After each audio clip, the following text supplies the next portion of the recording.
Okay, should we get started? Bismillah, Bismillah, walhamdulillah, wassalatu wassalam ala rasulillah, wa ala alihi wa sahbihi wa barak wa sallam. Assalamu alaikum wa rahmatullah. So we're going to start a new hadith today. We're going to start hadith number 13. So people want to pull that up. It's hadith number 13 in the 40 hadith of Imam Nawawi.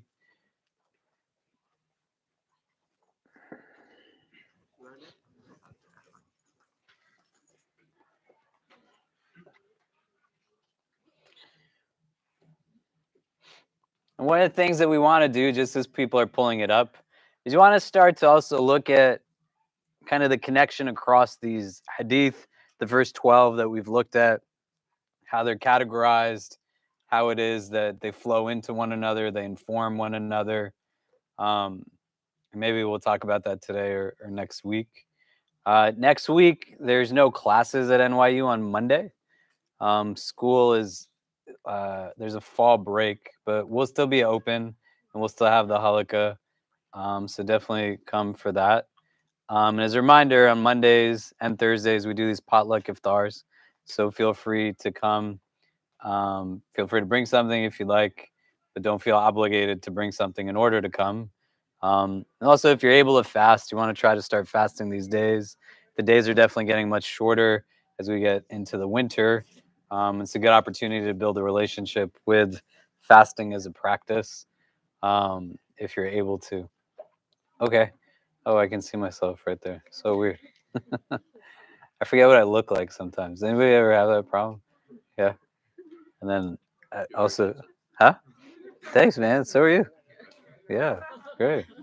I also forget how white my beard is getting, which is really great to see. Alhamdulillah. Great. So, can somebody read Hadith number 13, the Arabic, the English? Either or is fine, but we want to read both of them.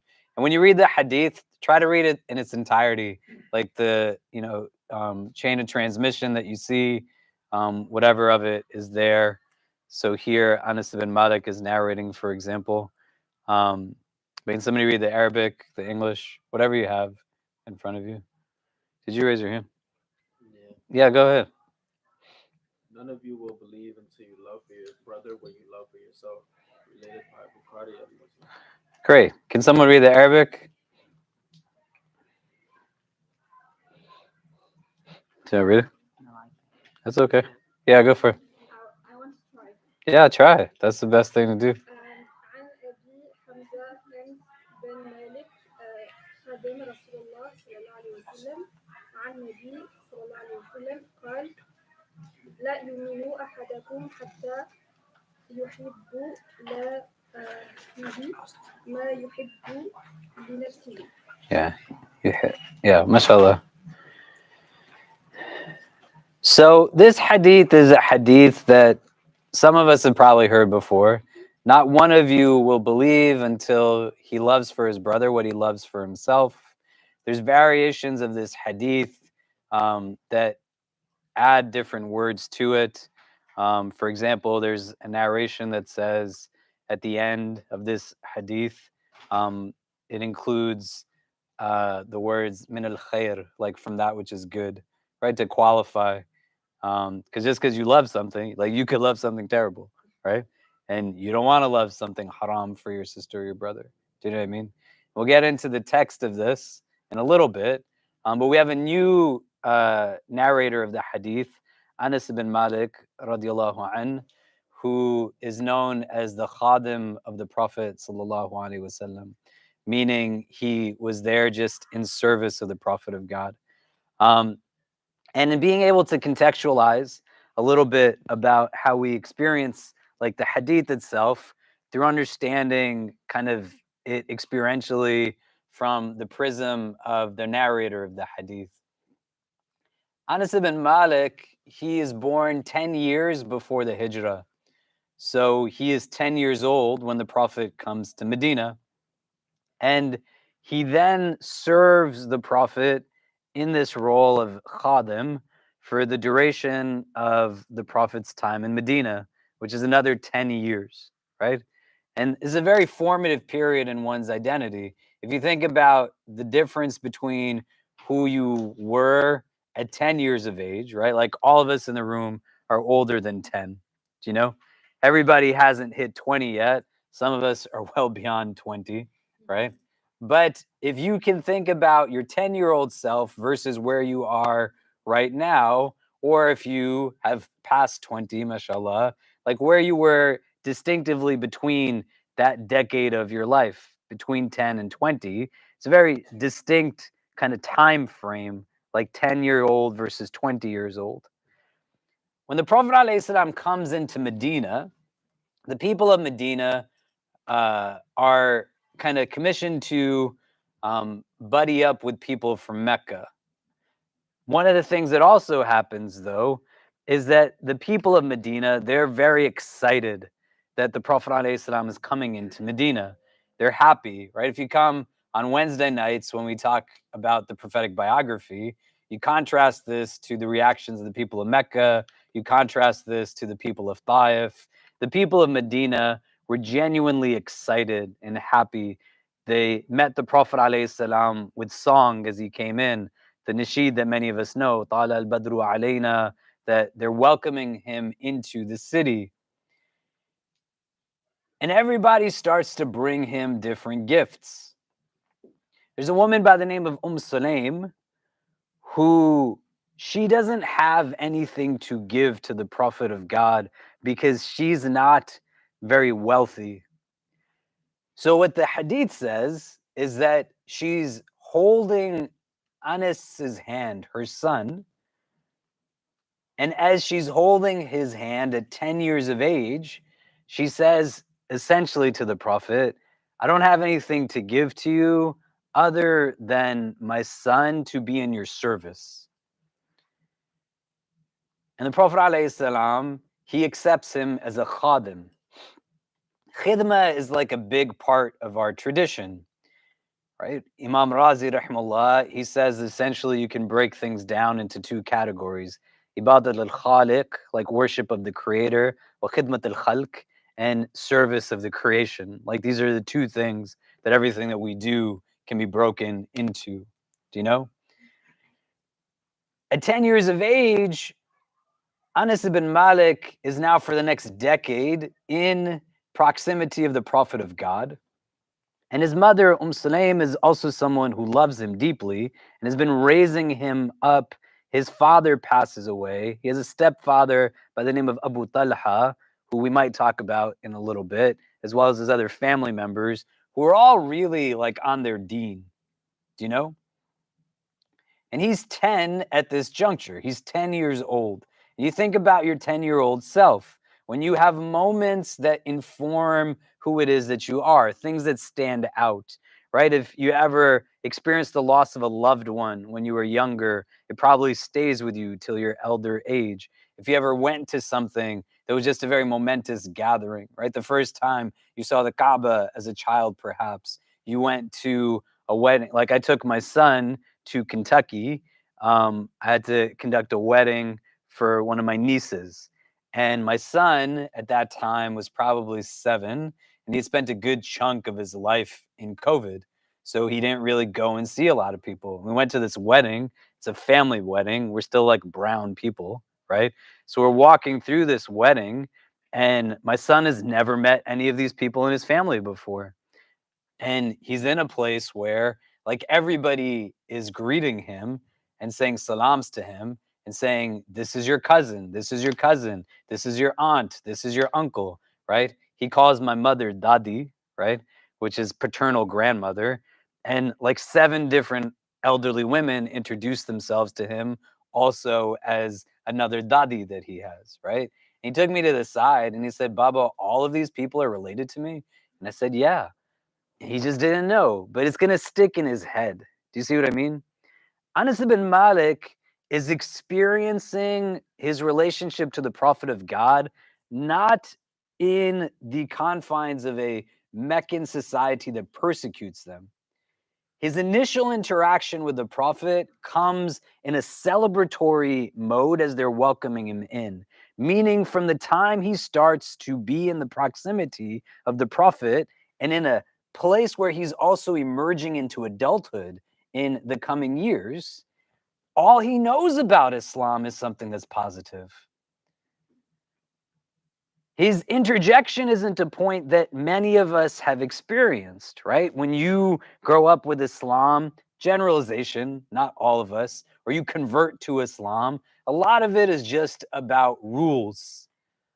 You learn words like haram and fard before you're taught who God is and how to celebrate the divine in your life.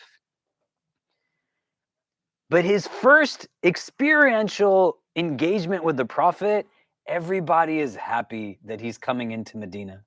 You see?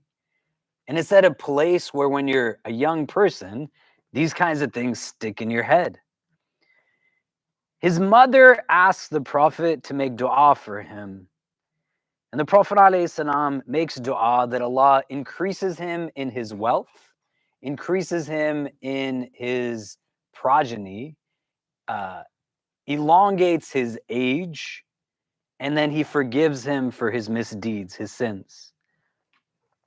Anas ibn Malik, he was somebody who towards the end of his life had a lot of wealth. They said there was a lot of barakah in what it was that he produced on the farms that he owned. He had many children. They said by the time he left from this world, he had over 100 children and grandchildren. And his age was very also elongated, that he lived to be over 100 years of age, which is something that many companions, relatively speaking, did. And he would be recorded as saying, I'm waiting for the fourth part to the dua to be accepted also towards the end of his life, meaning that Allah forgives him for his sins. There's a lot of different things that we learn about Anas ibn Malik through his narrations of the Hadith. And he's one of the more prolific narrators of Hadith, narrating over 2,200 Hadith. And the role that he plays is essentially now as the khadim of the Prophet. Before anybody is up, Anas ibn Malik is going to the Prophet's masjid to be there to meet him and to serve him and to provide support to him. When he's going to various meetings and gatherings, he's interacting with different people. We don't find him partaking in battles like the Battle of Badr, the Battle of Uhud, because he's a young kid. He's not an old man. He's still a child, right? But through his service of the Prophet of God, we're given a lot of detail on various things. And one of the most remarkable things that Anas ibn Malik gives us insight on is just how beautiful of a character the Prophet of God has, sallallahu alaihi wasallam. One of the instances that people speak about a lot when they talk about Anas ibn Malik, he's still a child. The Prophet sends him on one occasion on an errand, and as he goes on this errand, there's people, little young boys that are playing, and he meets them and they invite him to play with him. And then behind him, he kind of gets tugged a bit, and he turns and it's the Prophet of God. And the Prophet says, did you get done what I asked you to get done? And he was like, oh yes, I'm going to go do that right now. And the Prophet doesn't reprimand him. He doesn't scold him. He doesn't mistreat him. The way the Quran tells us when it speaks about our parents, right? وَقُلْ رَبِّ ارْحَمْهُمَا كَمَا رَبَّيَانِي صَغِيرًا, right? As the verse says. But it also says, فَلَا تَقُلْ لَهُمَا أُفٍّ وَلَا تَنْحَرْهُمَا, that you don't even say uff to them. Anas radiallahu an, he says, in the 10 years he spent with the Messenger of God, the Prophet didn't say uff to him once. Like a recognition that this is something that has deference from a young person to an elder, that Anas is saying that the elder, the Prophet, didn't do it to him. He didn't express frustration or agitation, but it was just impeccable character. Can you imagine spending 10 years with somebody as a child? Children are innocent, right? They just say whatever it is. My son Kareem, when he was on Zoom with his kindergarten class, the teacher was asking different questions, and somebody asked, what is baldness. And my son Kareem, he unmuted himself and he says, my dad has that. My dad has baldness, right? And I was like, great, this is amazing. He's a baby. Like, what's he gonna do? Do you know? My daughter, when she was little, we were at an event where we were speaking. There's like a very well-known sheikh whose name I'm not going to mention, but like known globally. He's in the audience. He was part of the event, and my daughter went up to him and then like lifted her dress in front of him. She was like 3 years old, you know? Right? They're kids. Do you see what I mean? A child is not necessarily going to learn to be silent unless somebody is making them uncomfortably silent for some reason. Do you know? But they will just regurgitate a lot of what it is that they see and experience. Over the course of 10 years, being with the Prophet from the time he goes to leave his home to his masjid until the evening time, he's the khadim of the Prophet. This is one of his titles. He's got nothing bad to say about him. Like nothing bad to say. Other individuals who might spend time with him for a temporary period of time, individuals who will spend just moments of interaction, right? It's a little bit different. But he is with him in all different types of arenas and spaces, seeing how he interacts when there are many people, when there are few people, and he is just consistent in his behavior. Anas ibn Malik has such a deep attachment to the Prophet of God that many of the hadith that we learn about the Prophet in terms of just his appearance, what it was that he looked like, his dress, etc. There's hadith where he counts 17 hairs in the beard of the Prophet that grayed and white when he's talking about what the Prophet looked like at the time of his passing. Do you know? And that attentiveness to detail stems from the proximity of the relationship that they have. And when you look at what it is that we're gaining insight into, where Anas ibn Malik is a great transmitter of hadith, he's offering to us a perspective that as a young person, it doesn't have some of what it is that potentially one could have when you're kind of at an elder age. Do you know what I mean? Like when I think about my younger self versus my 42-year-old self, right? What it is that I've experienced now through consciousness and awareness of the world, my heart also includes a lot of bitterness, a lot of jadedness, a lot of things that are rooted in exhaustions and stresses. 10-year-olds, right? May Allah make it easy. They don't necessarily have that same kind of stuff. And we're getting insight as to who the Prophet was firsthand and how those things we can take from his lived experience through this hadith literature. And Anas ibn Malik is giving us this depiction in these ways. He plays a key role in being now a teacher post the passing of the Prophet of God.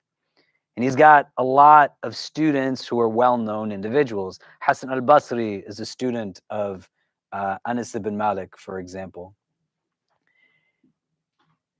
In the mode in which he moves forward, he continues to kind of be somebody who contributes in particular to this part of the development of Islam as a tradition by adding to what it is that we gain through his contributions to hadith. Other things that we want to be able to understand from his life. Sulaim, she knows what she wants for her child from a young age. And we don't want to undermine that in his own words when he's describing the Prophet coming into Medina, alayhi salam, that he includes in it that his mother is holding his hand. My son is 9 years old. And every morning when we walk to school, he still grabs my hand. Alhamdulillah. My daughter is now 12. We still show affection to each other, but it's not the same as when she was 3 or 4 or 5. We still have a love, but its manifestation's a little bit different. My 12-year-old is not walking down the street holding my hand in that way. But in this society that breeds itself in terms of marua, like a masculinity, Anas ibn Malik purposefully is also saying, why? Why is he including this? That my mother was holding my hand. And the norm for them is one that she spends a lot of time raising him up. And then when she wants what's best for him, at a young age, she goes and puts him in the company of somebody who is going to be beneficial for him. His father has passed away. And on the other end of it, not where there's reciprocity in the sense of like absolute reciprocity, but our Prophet, sallallahu alaihi wasallam, he has Fatima radiallahu ta'ala anha and so many of his daughters, but his sons have passed away, right? And so he's got a 10-year-old boy that he's helping to essentially rear. But Sulaim, when she's thinking about what's going to be good for her son, she goes and says, I want him to have the company of the best person, sallallahu alaihi wasallam. If Allah blesses you with a child, you want to make sure that you are also in a place where you are mindful of who it is that mentors them, who it is that advises them, whose company they keep, and how and where you give them opportunity to engage religion and faith in a meaningful way. Right? Fatima radiallahu ta'ala anha, she was known as Abiha, the mother of her father. She resembled the Prophet more than any other person, they said. But he would take her to gatherings with her, right? 10, 20, 30 years from now, you choose to have children, Allah blesses you with children. Don't sit at home with them, but bring them to spaces that you benefited from also, even by osmosis. And you don't want to be the type of elder that yells at kids who are just being children in the masjid. The Prophet doesn't yell at Anas ibn Malik when he's playing with children and isn't getting done what it was that he asked him to get done. But he is offering to him still like a certain sense of love and a certain sense of support. Do you know what I mean? It's very different with positive reinforcement versus negative. And he's giving him still teachings. He's learning from him. And then their whole family, by extension, is a family that grows in religion together. And it's an important thing to understand because Sulaim, she then marries Abu Talha, who's the stepfather of Anas ibn Malik. And when you're trying to determine who is my life partner, who is my companion, who is it that I'll have compatibility with, the capacity to understand metrics of assessment that are subjective is not judgmental. You should marry somebody that you're going to vibe with well. But a part of it also has to understand the home that you create with someone. How is that going to rear what it is that our tradition offers in terms of religion not being a personal, like private experience in our tradition? It's very much so a communal experience as well as a familial experience. Hassan and Hussein radiallahu anhuma, they are the Sayyids of the Shabab of Jannah. They grow up in the madrasa of the Prophet of God. It's a family interaction. And what you see from Anas ibn Malik is that there can be now pedagogically learning from multiple spheres. Not one that just says, well, he's with the Prophet of God, he's good, but they're still doing stuff together. They're still engaged in it together.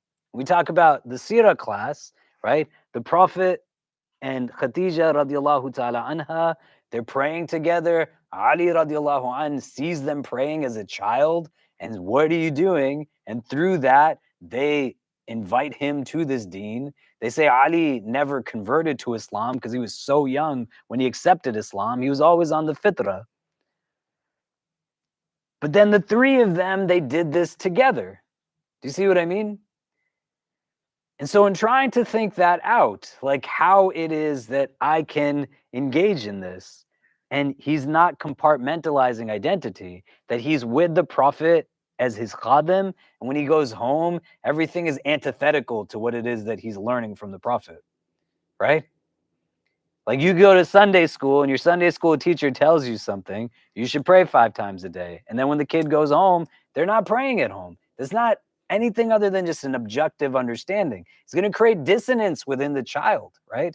Where do I go? How do I kind of navigate some of these things? But the consistency aspect of this enables him to still have, within a primary period of his socialization, a sense of self that he is able to contribute. How do you live to be 100 unless there's some aspect of wellness and self-care and healthiness?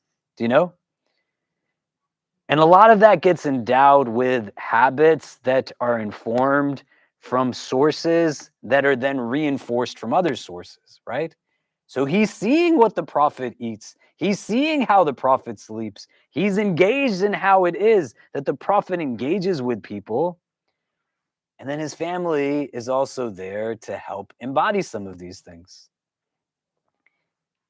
It's not meant to be self-deprecating, but you think about how you construct some of this and how you lean on people that are around you. My family is not Muslim. The people in my family, they might not practice as much as I do, right? Anas ibn Malik is spending day and night with the Prophet ﷺ. His family is not. He's going to be in a different place of exposure. But one of the things that keeps them whole and connected and content, so you get to a century of living, is that religion and spirituality can be a convener of something that creates a very solid bond. And this hadith is going to be about love that we're going to talk about, right? حتى يحب لأخيه ما يحب لنفسه. No one can say that love is not a part of this religion. And so Anas radiallahu anh, he gives us an example of what like healthy aspects of this look like and how it is that we can understand his contributions through not just benefiting from listening and observing, but then implementation that's also reinforced from a family that wants to move forward and progress in that way. Do you see what I mean? Does that make sense? So as we get into this hadith, the Prophet ﷺ, he starts by saying, La yu'minu ahadukum, that not one from amongst you will believe. The hadith that we looked at before this, hadith number 12, what did it start out with? Does anybody remember? Yeah, the beauty of what? The beauty of Islam what? Is. Yeah. Great. This is one word for it. The beauty of Islam is what? Huh? Say it again. Yeah, right? So, min husni Islam al-mar'i tarkahu ma la ya'nihi. From the completion, the beauty of one's Islam, right? And we talked about it in terms of gradations of understanding.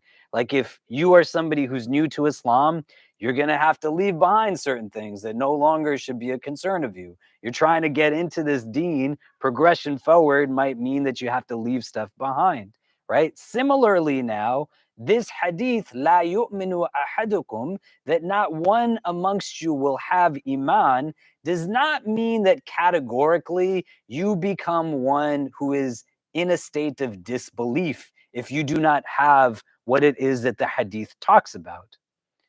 But it's talking about contribution to the completion of Iman, the completion of one's faith. May Allah make us from the strongest of believers.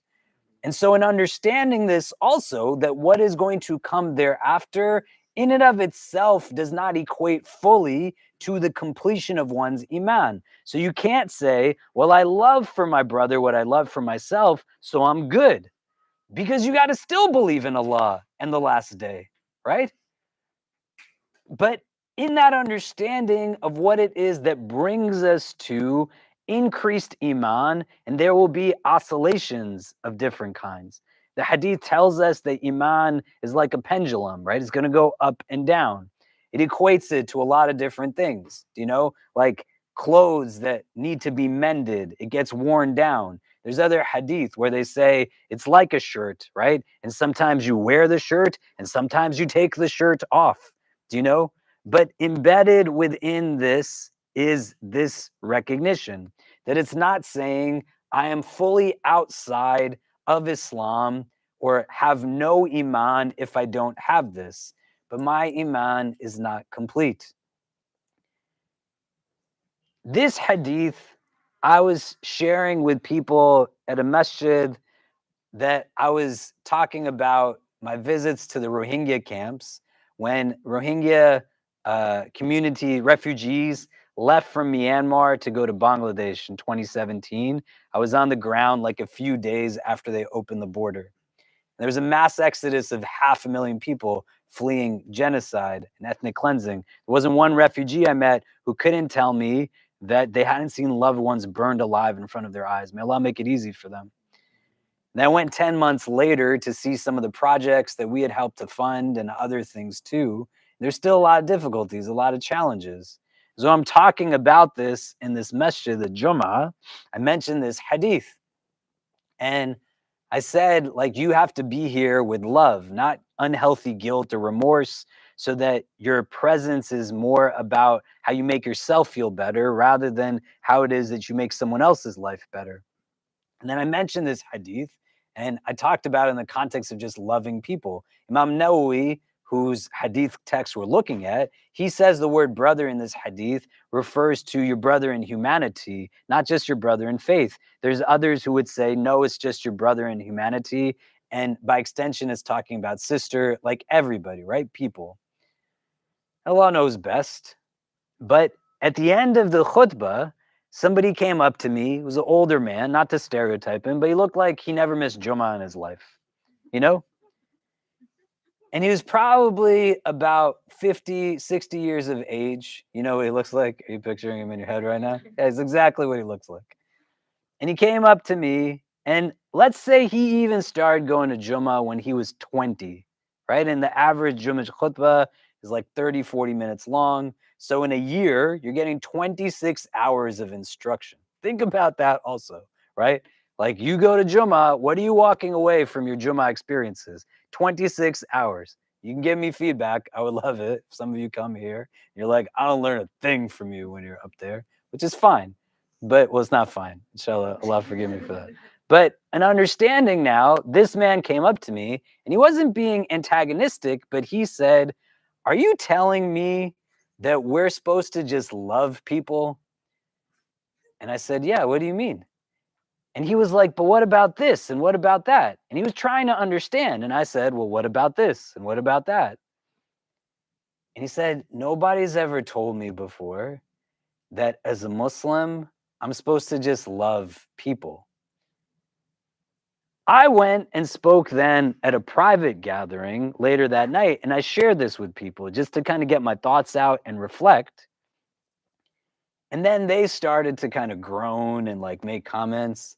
And I was like, that's not why I'm sharing this with you. Like, don't judge this man. You don't even know him. But I said, isn't it crazy that this guy, he looks like he's never missed Jummah before.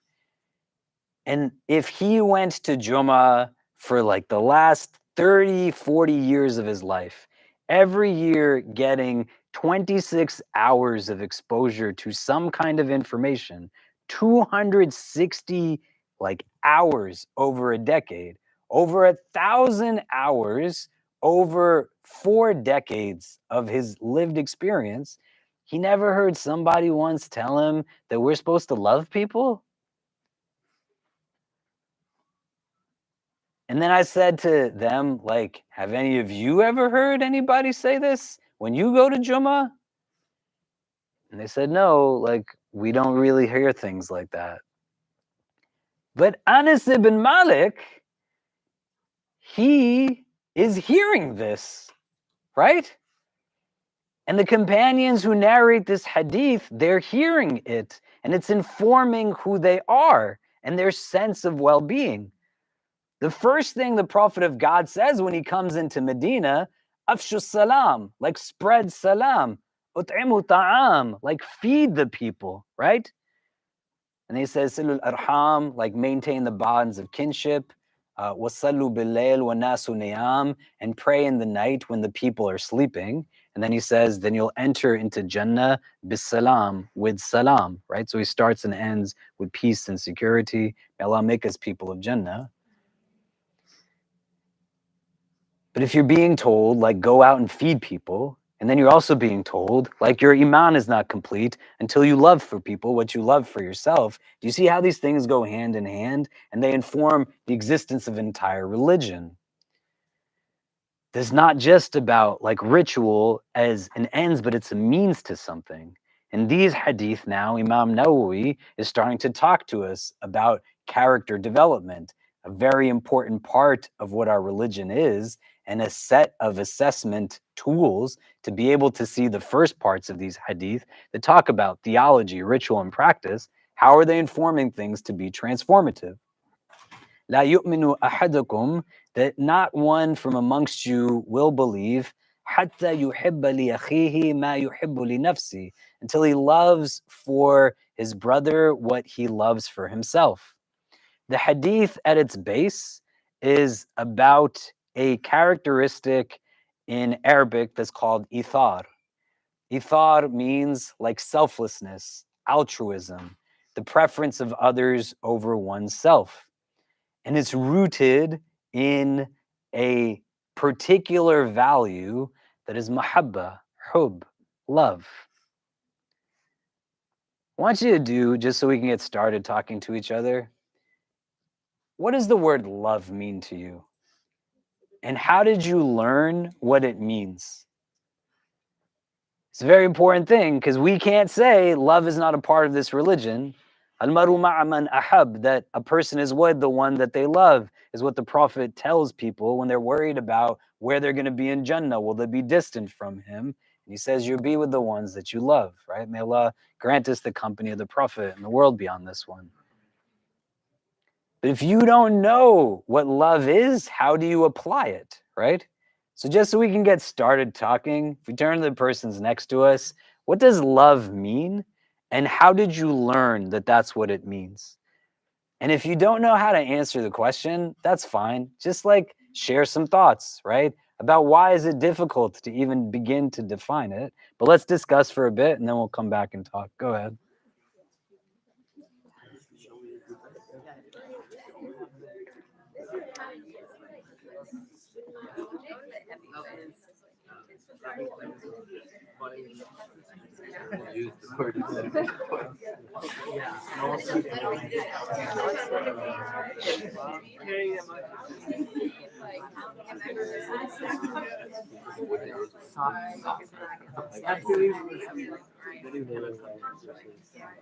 Yeah, but that's I'd say in a broad sense, it's like it's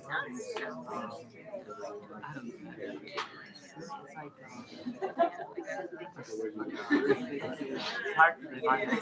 But like, what does it look like? It's a feeling. No, actually, I don't think so. It's the echoes. It's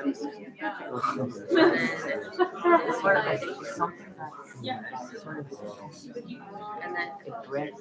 It's like a root that branches out.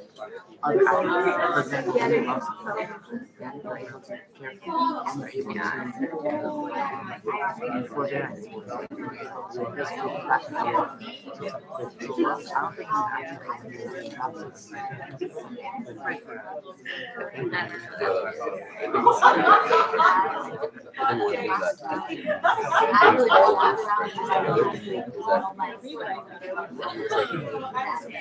is treating someone in some way, like whether empathy would go to someone that's important to you, care with someone that's important to you. I think love, it's not really something it's sort of like the manifestation of a good heart. You know what I mean? If you have a healthy heart, good, that's taking care of your heart for a while, then love would be sort of the natural effect of like for example, love is the default state of human beings when they're young. People are cold, people are uptight, and all these different things. When perhaps their heart's not in a good place. So love is something that's really natural. Like really, you can't really learn to love someone. Right? You can't learn to love them. You can't learn to love your brother and sister. So you're saying that like instead of defining it as the person being loved, you're defining it as coming out of the lover. And when the lover is pure, whatever comes out of it. Instead of defining it, like I've never heard that before. You put it very nicely. Well, how you feel. Exactly. That makes sense. That's actually I've never heard that. You just explained it nicely. I'll start off with So like love is not really an external attribute. Perhaps it's self healthy heart. The heart is healthy. When a human being is functioning properly, the natural effect of that would be someone who loves. Naturally is loving. when you say like love is your default state, and then what corrupts your heart, it stops it from coming out. Like just think about it. There's no books, there's no speech that can ever make you love something. Like even like camps, nothing that can teach you. No money can make you love it. Help us out. It really is that healthy person, the heart is very healthy. Naturally, love the small things that you want. Just close your eyes. I know what you mean.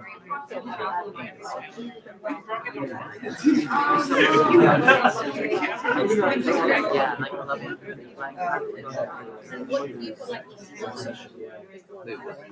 I mean, that's what love you talking about, though, man. Like loving. You're still good in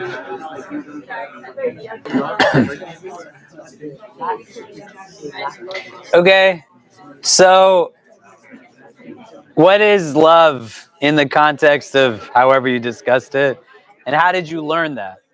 What did we discuss? Who wants to start? Maybe a couple of people. Yeah, go ahead.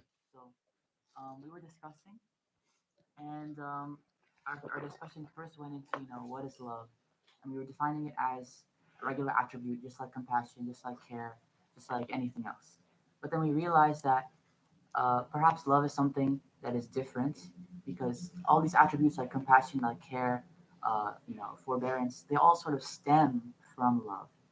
So we were sort of um, understanding that perhaps love is not really an attribute in and of itself. Rather, it is perhaps the state of a healthy heart, of a human being that has grown properly. When a human being is nurtured properly, they have a good upbringing. The default for humans, I guess, is to be loving. You know what I mean? To when they're faced with anything, whether it's people, whether it's insects or anything, the natural state would be to show some sort of love, some sort of softness, affection, compassion. You know what I mean? That's sort of the fitra of a human being. But if they're not, brought up properly, then I guess a lack of love would show then. And I guess a proof for this would be um, there's no book, there's no amount of information that you can consume that would make you loving. You know what I mean? Even if like if you don't want to hurt the smallest insect, for example, like our prophet, no amount of information can make you loving in that sense. It's rather uh, sort of the result of a healthy heart and a good upbringing and a human being that is truly human in a sense. I think that's what I guess humanity is a form of love. I guess. So. Okay. Yeah. So like in Arabic, we root words in trilateral roots typically, right? Sometimes they have two root letters, sometimes four, but it's usually three. Like Islam has the root salama, as does Muslim salam, and you can see the connection. So in this nature of nurturing and cultivation, Like the word for seed in Arabic is habba, right? And the word for love in its generic form is hub. It's got the same letters, right? And so the notion here is like a seed, you know, you can't just like throw it on the ground and then it's gonna grow into a tree. It needs like somebody who knows how to plant it and to take care of it and to water it and to nurture it, right? And the beauty of a seed is that it never gives you just a seed back. It gives you so much more than that, right? And love reciprocates love. Do you know? What else? Like, what is love? Like, and how did you learn that? Yeah.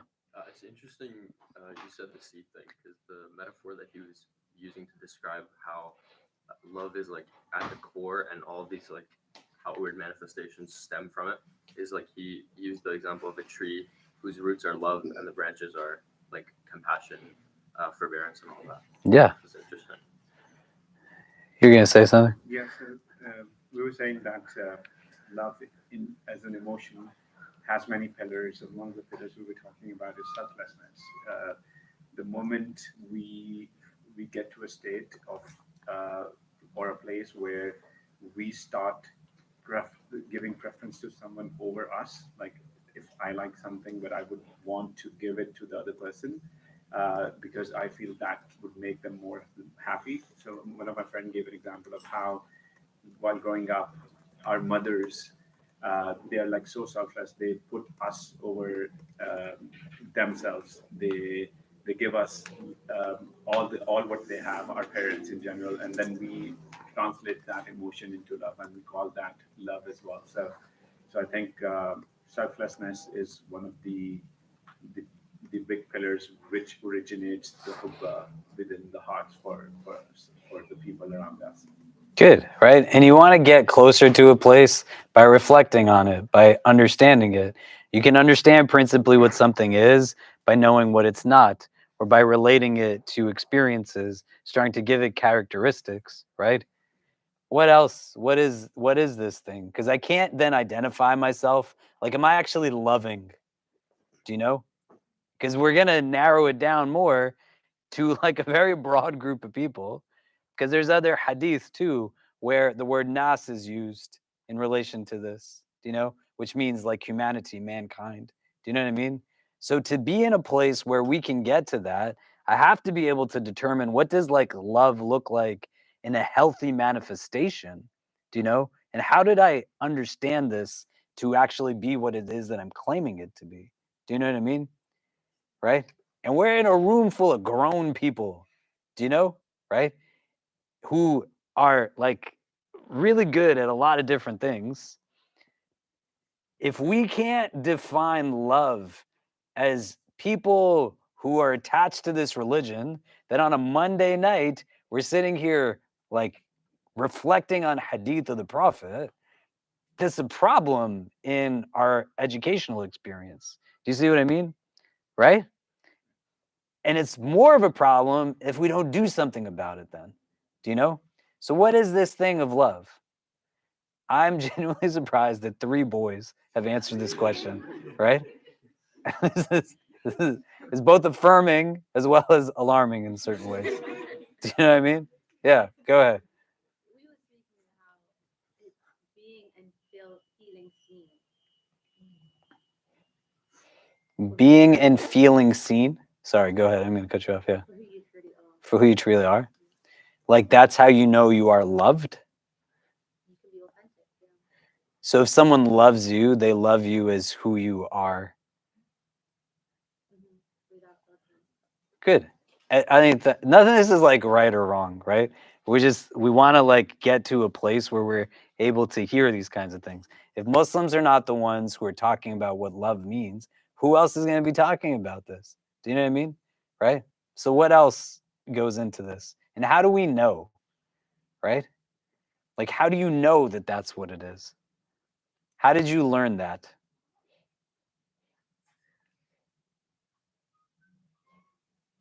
I think it's like when there's no, it's not combative. It doesn't feel like a struggle. There is like a peace and surrender to it. Love? But you're still defining it. But how did you learn that that was what you defined it to be? So I said that my experience learning what love was, I had to experience what love wasn't. So that's how I understood what love to be, which is the complete opposite of what I had experienced. So like the yelling, the judgment, the lack of safety, the opposite of that is how I knew that that was love. That's how a lot of us learn certain things, right? And sometimes we don't get to a place where we can consciously understand that this isn't actually what it looks like. We make justifications of various things. If you were here on Saturday and we were talking about healthy relationships and what are unhealthy relationships and abusive relationships and how people go through dissonance to be able to explain why someone who's supposed to be caring for them is actually mistreating them, right? Maybe that's how they show me they care about me or they love me. No, and it's tough. No child should have adult emotions put into their heart, right? Anas ibn Malik is not having adult emotions put into his heart. He's a child and he gets to be a child and he gets to play like children do. It's crazy that we learn so much stuff. Like if I went around and asked all of you to tell me something, teach me something that you have learned through like your pursuit of science and business and law and artistry and academia and mental health and social work and medical, whatever it is that you do, you could probably talk to me about so much stuff. If I said, tell me like a bunch of things you learned in middle school and high school and elementary school, they like, what do you even need to know? Why do I need to know all of the European artists? Why? Like, what am I going to ever do with any of that? I'm going to go to Europe and look in a museum of people who have paintings of them killing my people, right? That's what it's going to be. People who colonized my people who told me that my way of life was backwards. My head is filled with all kinds of stuff. They're like, what is the point of it? How do you get to this part of your life? And the way somebody taught you like certain things, nobody taught us what love actually is, what healthy love looks like. I have to go through experiences. Experiential understanding defines it for me. But it's found in numerous hadith. It's found in numerous verses of the Quran. Allah loves this group of people. Allah loves that group of people. If you don't know what love is or what healthy love looks like, then you're not going to feel incentive to be in that grouping of people that God loves, because the people who are supposed to love me, they didn't actually love me so well. And it gives me a skewed understanding of what love is. And then when the hadith says that my Iman is not complete until I love for my brother what I love for myself, I might actually think that I'm doing love right because of the skewed understanding of love that was given to me. And I'm not even close to actually loving somebody in the ways that the hadith is telling me to love them. And it's not of a kind of fault, but still nonetheless, I become awakened to a reality that said the prophet of God did not stop for 23 years. Always thinking of others before he thinks of himself. This hadith is about ithar. It's about selflessness, altruism, the preference of others over oneself. When we go on the day of judgment and everyone is saying nafsi, nafsi, the hadith says that you will stand with no clothes on. The Prophet's wife says, how will this be? Won't men and women look at one another? And he says, ashaddu min dhalik. It'll be more severe than that. They'll go to Adam alayhi salam and seek intercession. Allah is more angry today than he's ever been. He's more angry today than he'll ever be. I have to think of myself. How can I think of you? Musa alayhi salam, other prophets of God, people all around you, friends, family, elders, young, everyone saying nafsi, nafsi. You don't have anything on that day. There's no possessions. There's no titles. There's no degrees and credentials. You don't even have clothes to wear. There's only one Malik of that day. It's not me or you. It's Allah Azza wa Jal. And in the midst of all of that, the Prophet is the only voice that's saying, ummati, ummati, my ummah, my ummah. Still thinking of others before he thinks of himself. So how can love be that I make justifications as to why I have so much while someone else has nothing? There's some variations of this hadith that add the word jar to akhi, meaning your neighbor. That you love for your brother and your neighbor what you love for yourself, right? Our tradition teaches us these things. But why were we not brought up being told to be worried whether our neighbor is hungry or not? And does my neighbor, by extension, include like the people who live on the street? Does it include like the people that are not necessarily in the home next to me, but they're sitting in the park out there? Do you get what I mean? And the ethics and values that stem from this tradition can't be lost upon us because the hadith is positing this in a place that says, your Iman, my Iman, is not going to be complete unless I have this thing. And I don't know about you, but I don't want to have incomplete Iman. And I got to rewire some of what it is that I've been programmed around and say, maybe the love that was exposed to me actually wasn't the love that I'm supposed to be thinking and understanding love to be. And so I can understand what love is by knowing what it's not, that love is not abusive, love is not oppressive, love does not lie, it does not cheat, it does not hurt, it does not break purposefully, especially. Love does not mock, it does not ridicule, it does not condescend, it is not arrogant. Love does not make excuses for the pain that it creates purposefully, and not in the sense of what it is that pain might be, like subjectively across boards. If I go home, it's out of love that I tell my son, you cannot eat candy for every meal. He might get sad by it, but that's not an absence of love, it's a presence of love.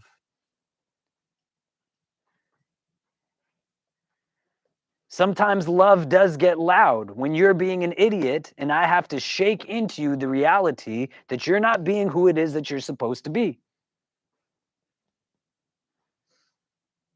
You cannot love for somebody what you love for yourself if you don't have a baseline definition of what healthy love looks like.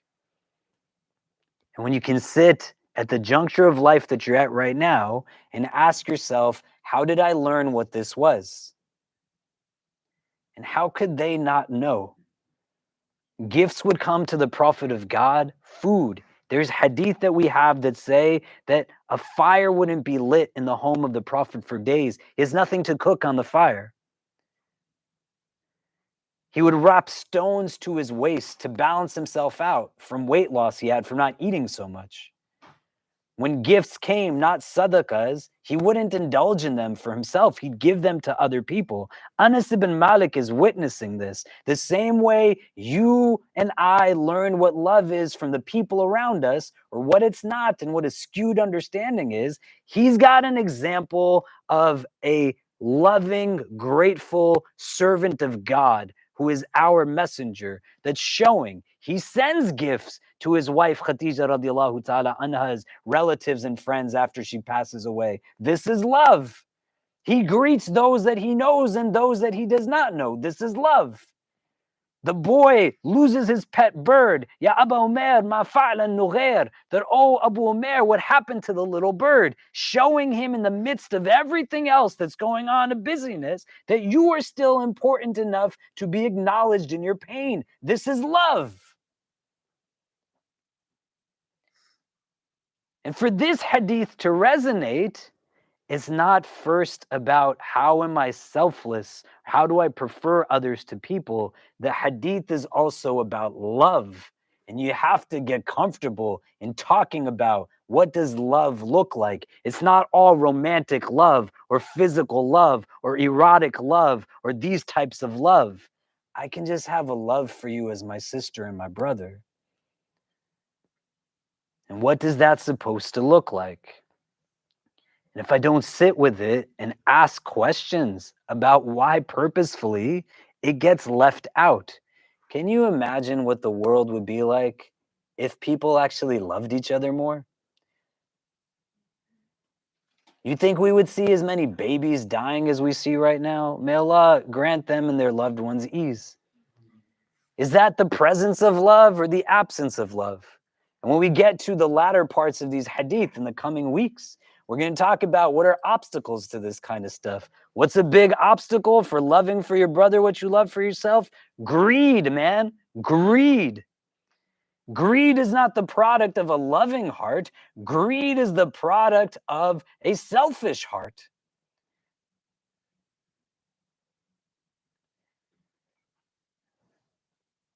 And the hadith is so deep because it's going to tell you, you don't just love for them, but you love for them what you love for yourself, which means by extension, it's okay to actually love things for yourself, meaning it's okay to love yourself. How can you love yourself in a healthy way if you don't know what love is?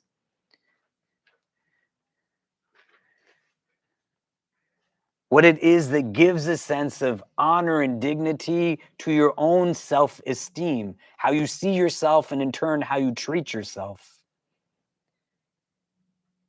And the reasons as to why we land where we are today are important to understand, but not as a stopping point, as a point that then gets us to a place where we are transformative. And why love is a key ingredient is because in beloved community, I can be bold enough to actually confront parts of myself that when I'm alone, I'm scared to.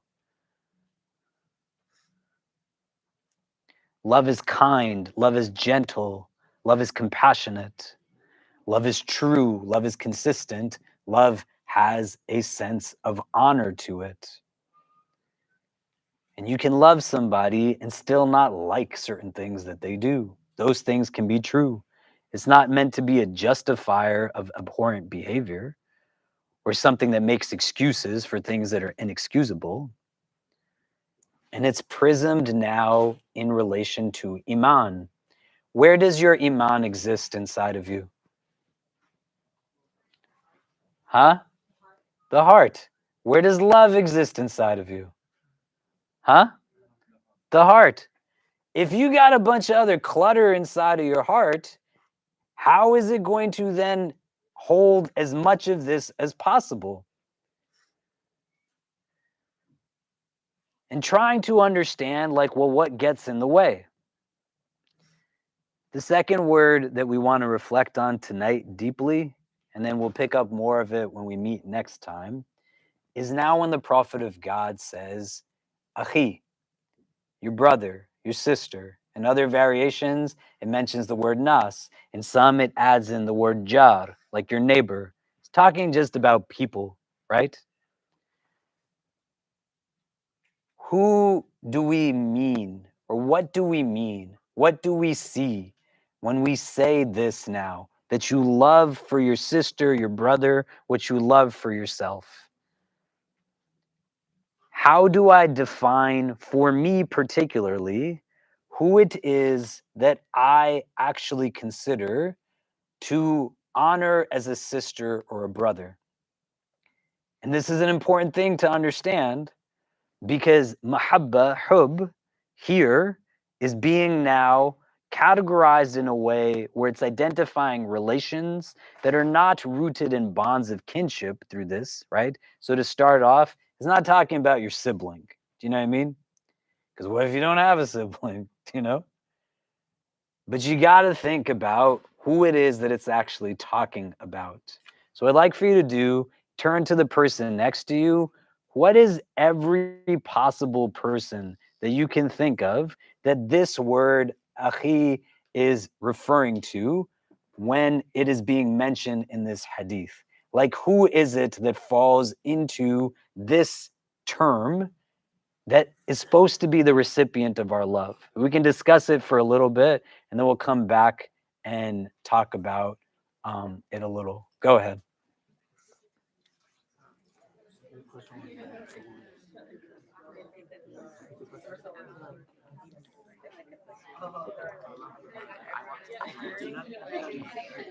And not, let me qualify, not just in a theoretical, but in the way you were brought up, the way you were raised, Who did you learn was actually your sister and brother, right? Versus like, who is this hadith telling us? Let's juxtapose those. And if there's a contrast, why is there a contrast? Like, where does that contrast come from? Let's talk about that and then come back. Go ahead.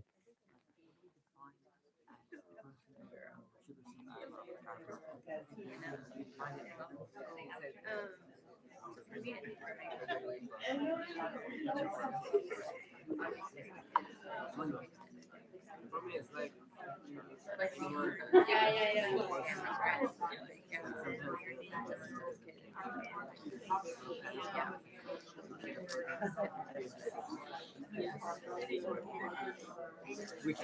can also be. I want to be my brother, but I feel like that's that only goes for me. That's how it is. And he said you can greet someone. Like the first greetings, the thing is that even when I went to Australia, later on, people create these cities like environments.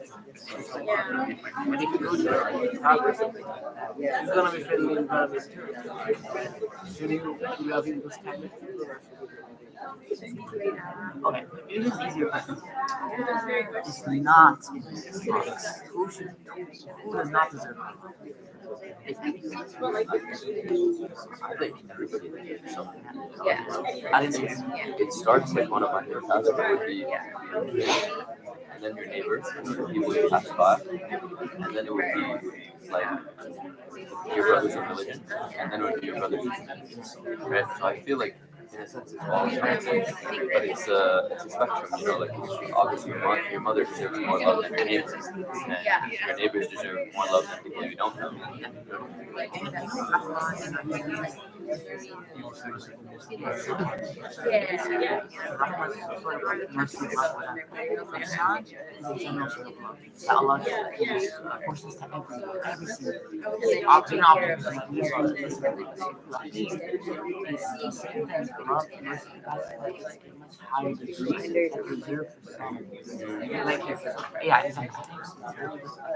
Everyone deserves love. It's like even rocks, whatever.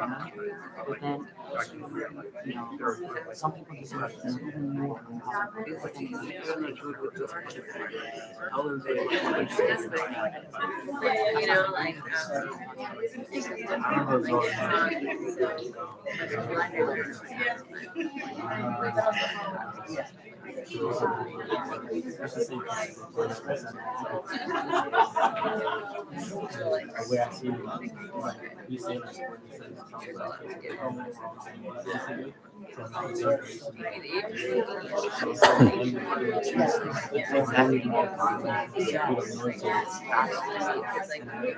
I felt weird because I was just like, I'll be saying this, wow, that's really. So I was just like, so whenever when people question I start I just the way I made it feel is not just like you're on the other side of the fence. We're still defenders. We're still fans.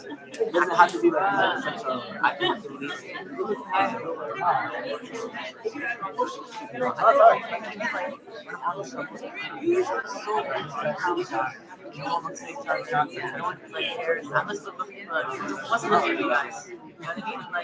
like someone comes up, like they're asking for money, and we're ignoring them.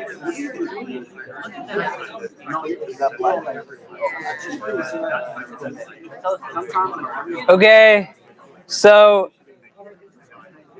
what is it that we're talking about? Who wants to start?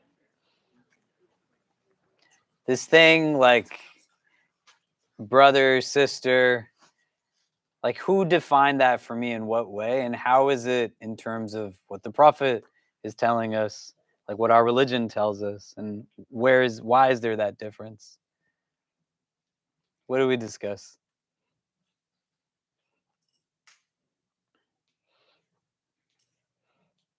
You guys gonna let these boys keep talking again? Is that what's gonna happen? Yeah? Go ahead.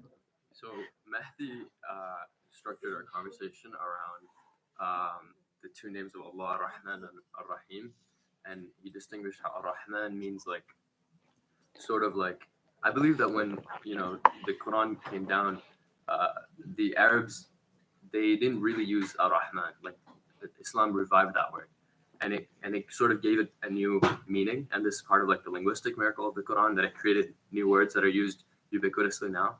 And Ar-Rahman means like we translate it as merciful, but it means something akin to infinitely good, And Mahdi described it as like the infinite love of Allah for all things. And then he described Ar-Rahim as sort of a compassion that is extended to those that are closest to Allah. And in that same sense, I think then love means it means love for all things. But I think indeed it's like a hierarchy.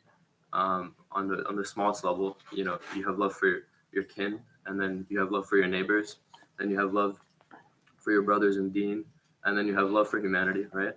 And then even animals and insects, all that. So I think love is like, in a way, it's all encompassing and it touches everything, all the creation of Allah. Like you said, our deen is one service to Allah, or worship of Allah and service to His creation. Yeah, exactly. Khair. Right, and there can be gradations in these categories, right? Like I'm in love with my wife, and I also love her. Do you see? I'm not in love with my children the way I'm in love with my wife. Do you know? I'm not in love with you guys, right? The way I'm in love with my wife, right? I'm sorry, man. I hate to break it to you, but do you like there can be distinctions situationally, but an understanding that love can be something that's a little bit more commonplace. What else did we discuss? Like, who do I think of when I think of my brother or sister? Like the people that I like have that kind of title relationship, title to a relationship with them. Do you see what I mean? Yeah. You raising your hand? Yeah. Me and the brothers were talking about how when you asked that question, I was telling them that I like flashed back to when I was younger before I reverted to. I always heard that overall descendants of Adam, peace be upon him. So growing up, I would as a child, I would be like, all right, so we're all family then. So it's like, why is it so like? Why do we walk by each other as if we're not family? Like. And maybe I was like a little bit weird for like going out of my way to like show love to somebody that I didn't know.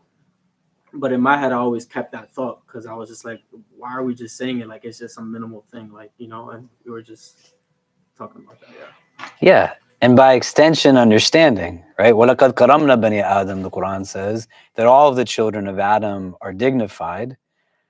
It shouldn't be lost on any one of us that the first transgressive act that is experienced worldly, on a worldly level, is an act of fratricide. It's a brother killing a brother, right? Adam alayhi salam has two sons, and one of them kills the other one. Do you see? And it bears continuity through generations of human existence. The idea of why this happens, we can talk about more next week. But you want to be able to determine first, like for me particularly, the theoretical of what I read does not then necessarily actualize in a practical sense in lived experience. I can relate to people through shared externals, race, culture, class, but do I also only then qualify those people as being my sisters and brothers?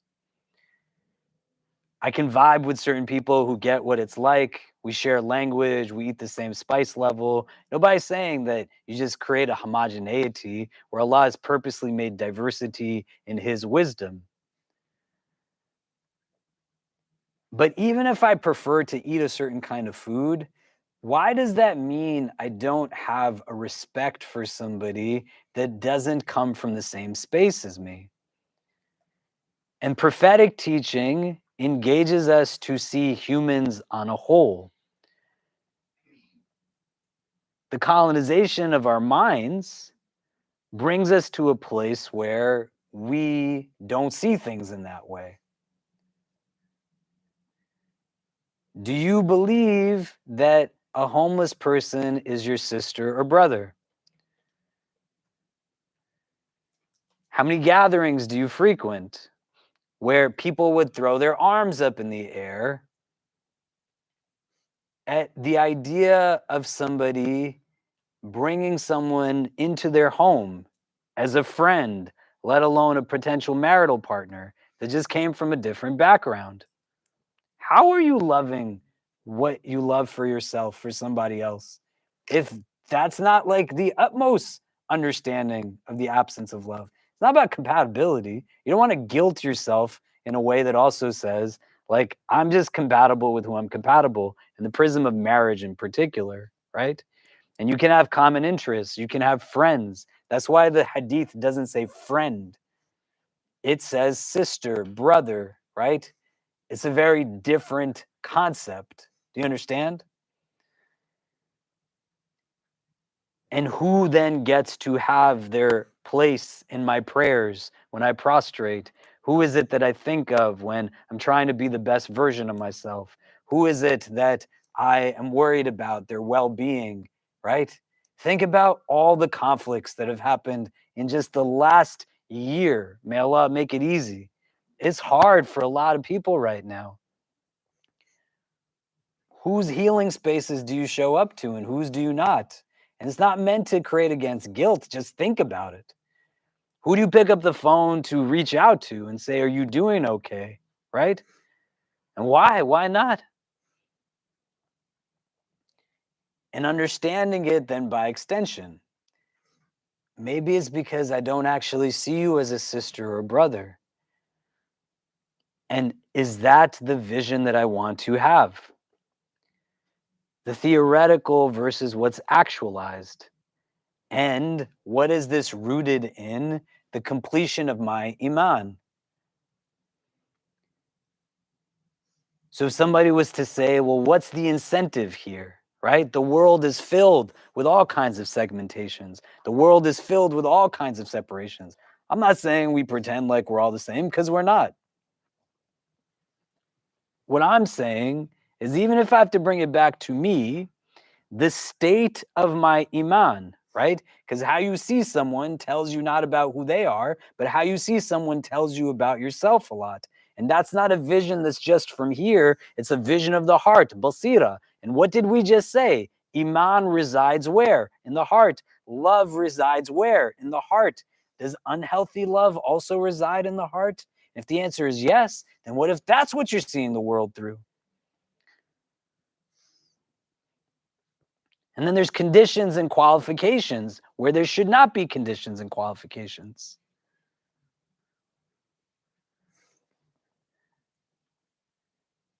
Do I love for people who are hearing impaired what I love for myself? And why are there not more interpreters at different places? Do I love for people who are on crutches and wheelchairs? I say this a lot, especially last year. There's people who don't come to our prayer room anymore because we don't put our shoes in the shoe racks. And when they have to wheel in a wheelchair down the elevator, and then the entirety of just that hallway is littered in a maze of shoes where there's racks put up. I'm not saying it in any other way other than like love for people, what you love for yourself. Where does the thoughtfulness come from? Not where does the lack of consideration, but do I see that person also as a whole person and I think about their existence? The Prophet goes to a baby boy whose pet bird died and consoles and gives recognition in the midst of everything else. And Allah looks to catch us in moments of rahmah, not in moments of transgression.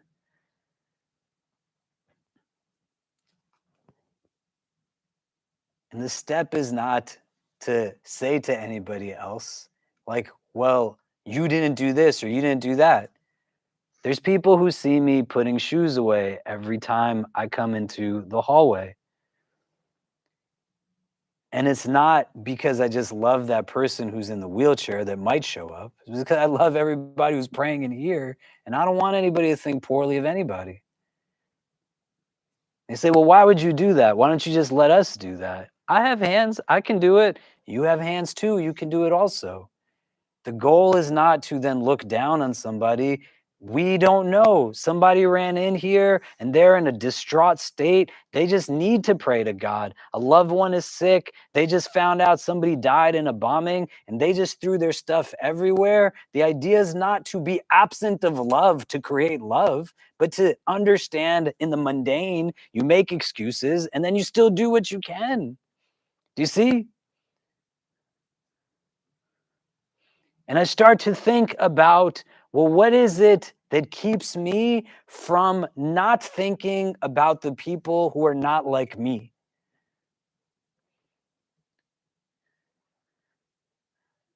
What is it that makes me only think about those that share salient characteristics as me? And ithar, what this hadith is about, altruism, selflessness, consideration of others, we can probably make a safe assessment that says that's a good way to get into Jannah, right? May Allah make us people of Jannah. Could you say the opposite is true? That selfishness is a key to paradise. So what am I then thinking about, and who controls those things? And those two questions are good starting points of reflection. What does love mean? And how did I understand that definition? Where does it come from? Who is actually my sister or brother? And why is it limited to just those groupings of people? And is that where I'd like for it to be? I can only get to a destination if I'm willing to acknowledge where it is that I stand in relation to it.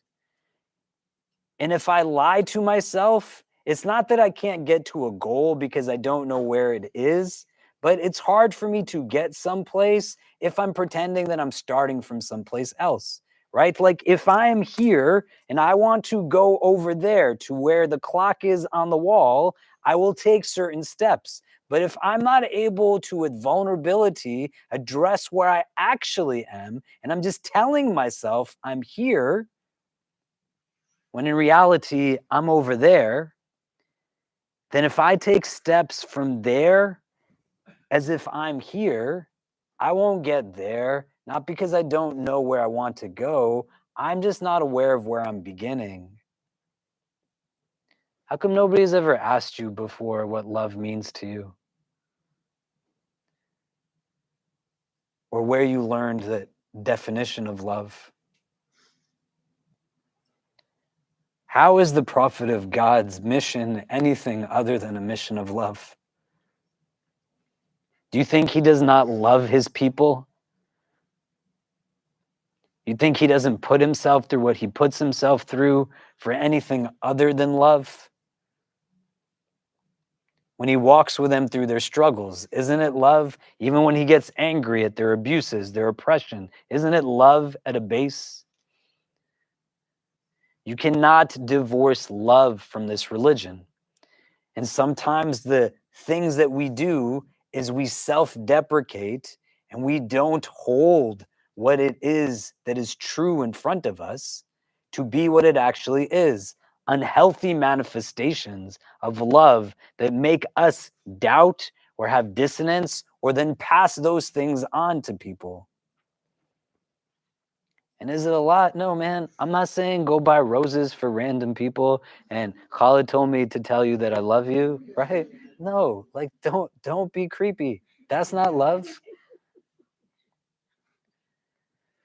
But if you bring an intentionality of bringing hearts close to each other, if we can say that that's a goal of love, bringing hearts close to one another, right?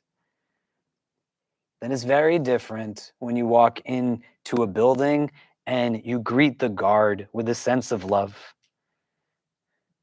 You thank the Uber driver with a sense of love. You appreciate the person who made your cup of coffee with a sense of love. And if it's the slightest bit off, why did I have to wait in a line? I can't believe that I need a picture ID to get into this building, right? All of these different things. If there was love, it would make it a little easier to handle. and healthy love. Egocentricity is the root of whiteness. It is a modern day shirk that idolizes the self, unhealthy love that breeds entitlement. This hadith is telling us entitlement is not the way to go. So what I want you to do just between this week and next week, reflect on it and actually reflect on it. Try to talk to people about it, right? What does love look like? Pay attention to the world around you. You go down the subways sometimes in Manhattan, the elevators never work, man. Half the time, and half of them don't even have elevators. It's one thing, somebody comes every so often, we'll get them into the room. What does somebody do who has a wheelchair on a train that only has concrete steps that they go down? What do they do? I've never thought about it before. Why? Like, why? Why would you not think about it? We're Muslim. Istimar is part of the purpose of our creation.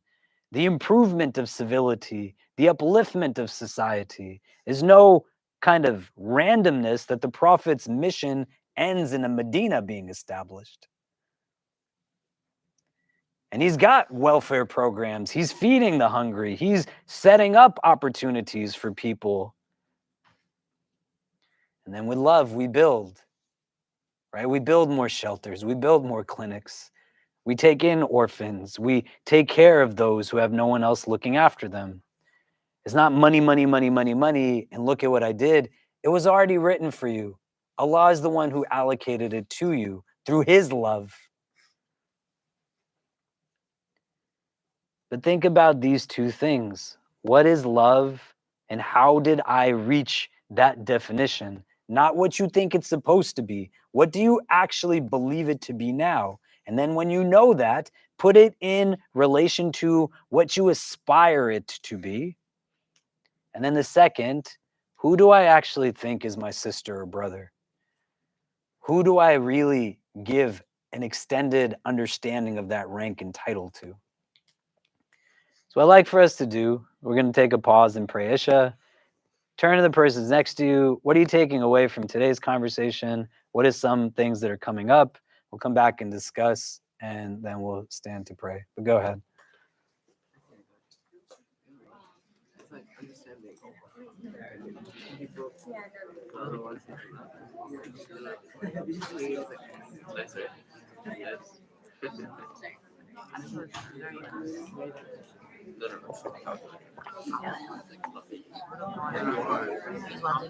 I guess so.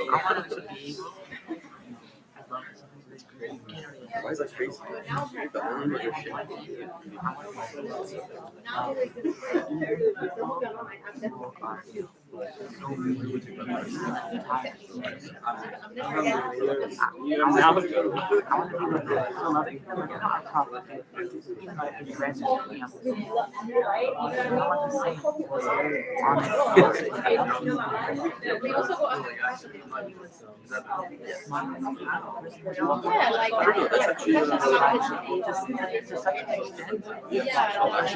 That I agree with. But at the same time,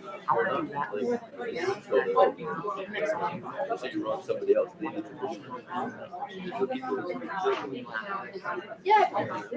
I don't know. It's not necessarily true because there's a hadith where I don't know if it's a hadith, but it's a story. It's like this man. Me too. That's it. It's never happened. Goes to another village and talks to shit. 2 minutes, we're going to be done. Yeah.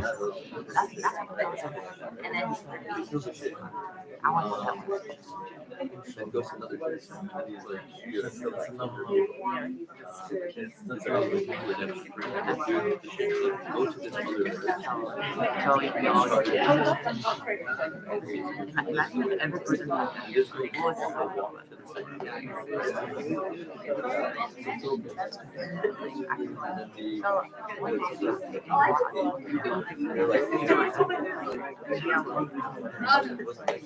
go to this It was like, I don't know if this is, I'm gonna Google it right. They were like, or it was just like he was trying to be with God. It was like he is mutually happy. I always Spiritual village, and the new village where he's gonna start a new life. I don't even know what's not my grandmother. He's closer to his He wasn't there. He wasn't there. credit. Yo, But I don't know if it's like deep or just like a random story.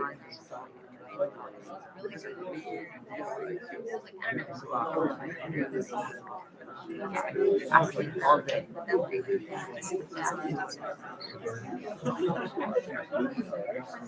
Yeah, so That's my God. yeah, no, it is a And I think from those who it's just Like, what's funny, mama?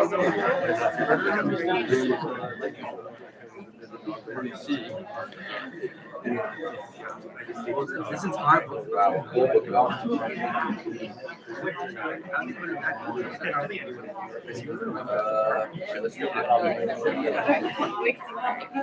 There was a person before you, but Yeah. If you grow up and you get flashy, how can you love unless you have someone like us tell you that makes sense. Okay. What are some of the things we're taking away from today? Maybe we can get a couple of people before we make some announcements and wrap up. But any takeaways, any thoughts that are coming up for people? Yeah. I like what you said about being vulnerable, about assessing where you actually are, because we all have like aspirational definitions of love and a partner and all these things, but then when you actually like fall short of that, one, to remember to have like compassion for yourself. It's become kind of trite, but it's like it's important. And then two, like to acknowledge how your actions or the people you choose to put yourself around are more indicative of what you really think you're deserving of. When you stay in a relationship or something that you're deserving more, and so just like aligning your aspirational with your actual position.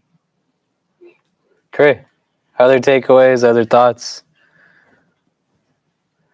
The two things, just kind of addressing the barriers to being loving to myself and others, and mastering this thing that you do of calling people in instead of calling them out.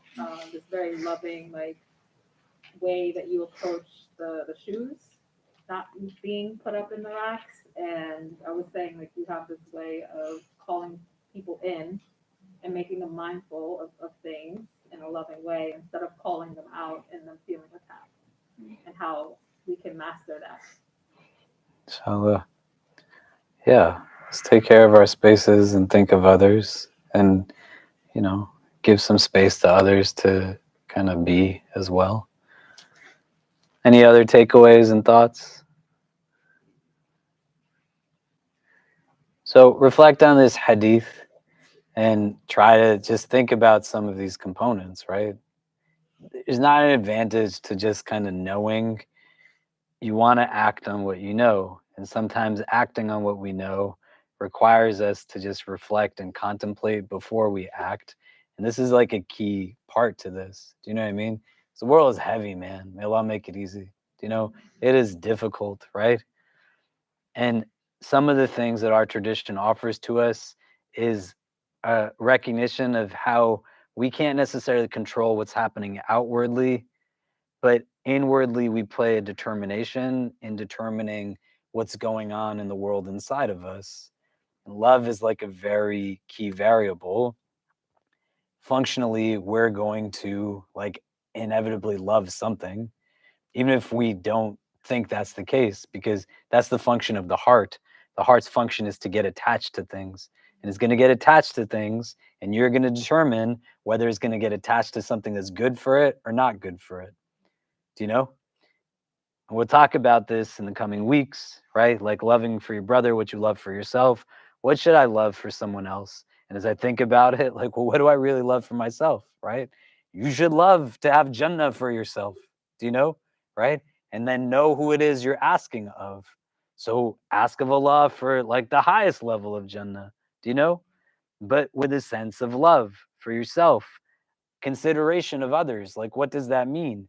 Do I have a preference of giving someone better than what it is that I have for myself, lesser than what I have for myself, the equivalent of what I have for myself? And what is our teachings? What does Sharia say about these types of things? Because it's a hadith that some scholars would say is a third of all of what this religion is based off of. Some would say it's a fourth, right?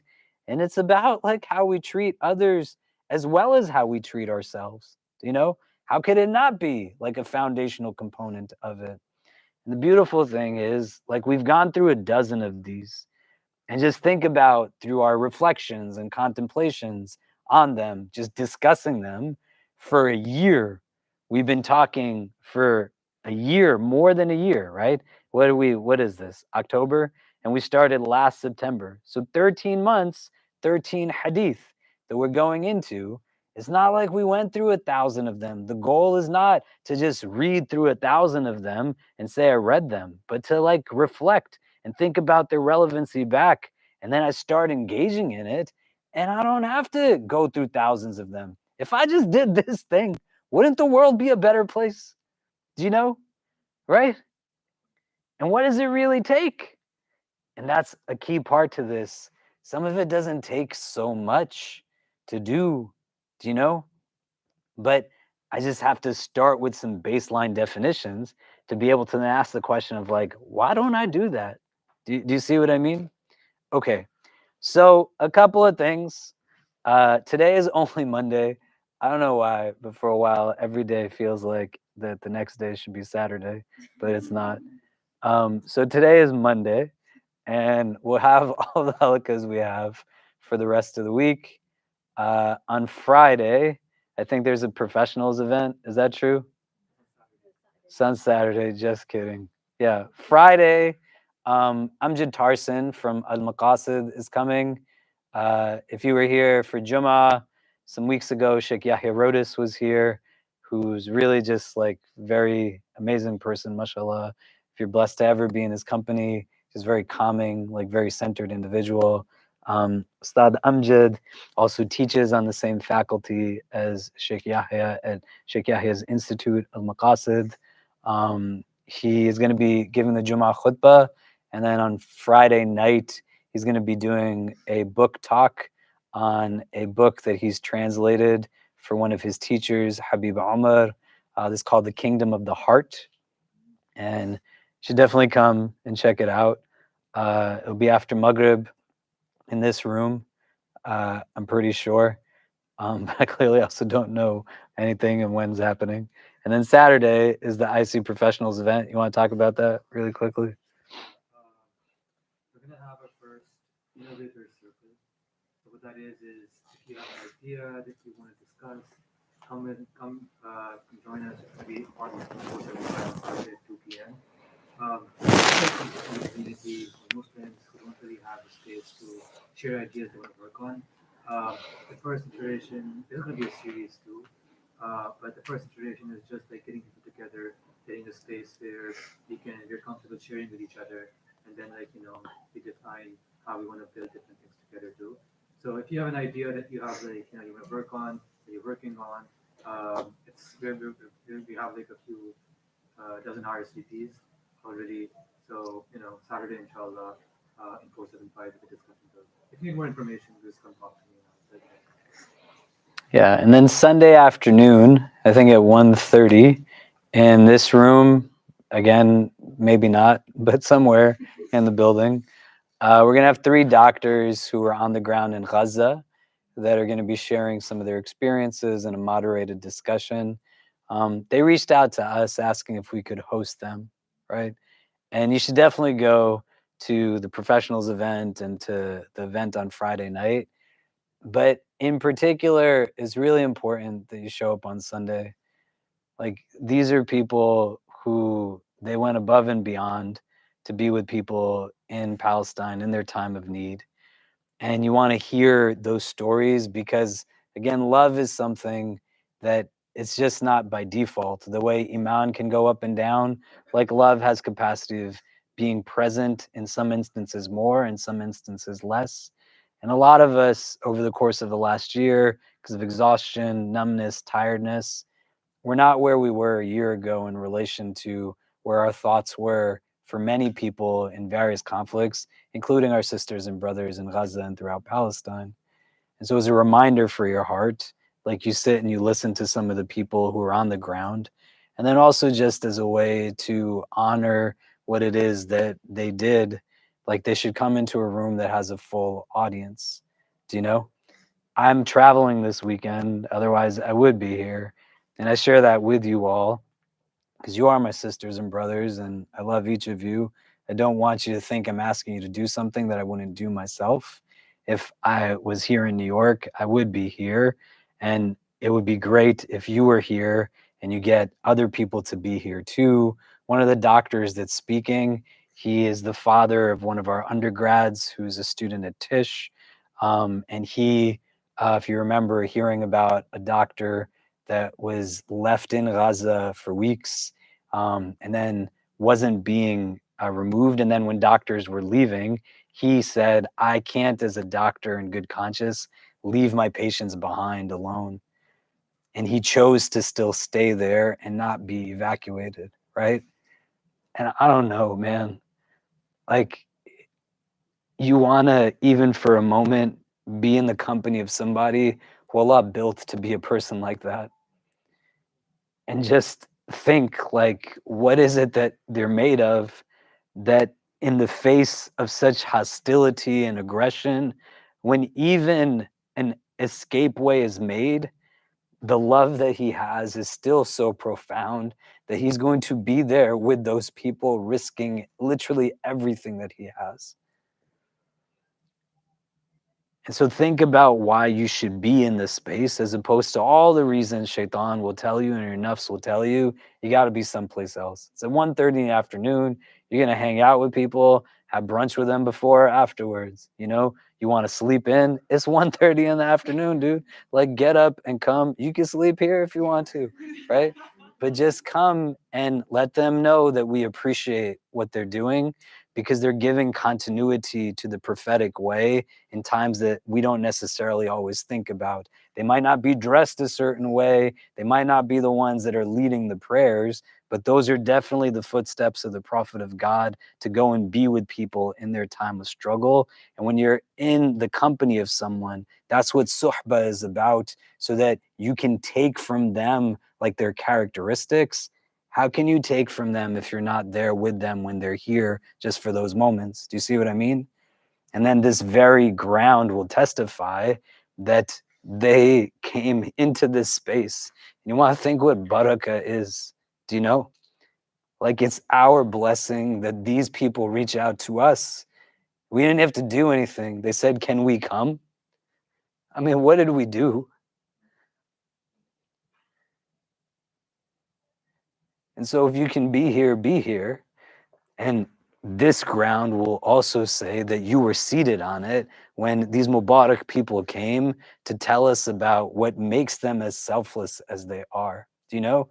And I can guarantee to you, not one of them is going to stand up there and say, look at me and look at what I did. They're just going to keep talking about why it's important for us to continue to be there for other people. That's what this is. Like, love for people, what you love for yourself, you know? So be around people of love so you can take that from them. There's other stuff that we'll have planned for the week after. But like I said last week, we're also creating these gatherings and doing a lot of them so that you have places to go.